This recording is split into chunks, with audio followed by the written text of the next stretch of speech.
Le projet d'incinérateur comme cheval de bataille pour les prochaines municipales à Montpellier. Courrier adressé aux élus de la métropole demande de moratoire. Les Verts entament leur campagne contre la création de cette chaudière de combustion des déchets votée en avril 2024 par la métropole. Un outil pour incinérer 45 000 tonnes par an de bois, de carton, mais aussi de plastique. C'est des tout petits particules de plastique qui sont très légers, très volatiles et donc ils vont aller se déposer dans les terres agricoles, dans les cours d'eau. Au-delà de l'impact environnemental et sanitaire, c'est évidemment un coût financier puisque toute cette usine CSR, ce sont des centaines de millions d'euros.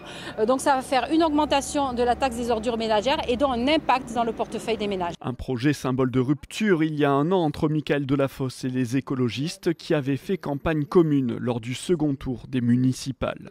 Ça avait montré aussi un non-respect des partenaires politiques puisque le dossier du CSR a été promu dans le dos du vice-président qui avait la délégation. Et donc bien entendu pour nous c'est un dossier majeur qu'on va porter dans les municipales de Montpellier. Et d'ailleurs nous demandons au président d'être démocrate et de ne rien décider avant les municipales de 2026. Rupture aussi avec l'ancien vice-président François Vasquez qui a perdu ses délégations au tri et aux déchets en se positionnant contre l'incinérateur.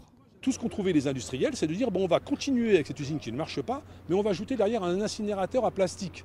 Donc c'est encore plus absurde que la première mesure.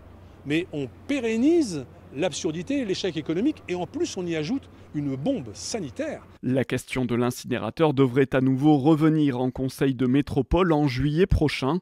Son aménagement dans le quartier Gare au Sud passera par le vote du renouvellement de la délégation de service public à l'usine Améthyste. C'est elle qui traite depuis 2008 les déchets sur le territoire montpelliérain.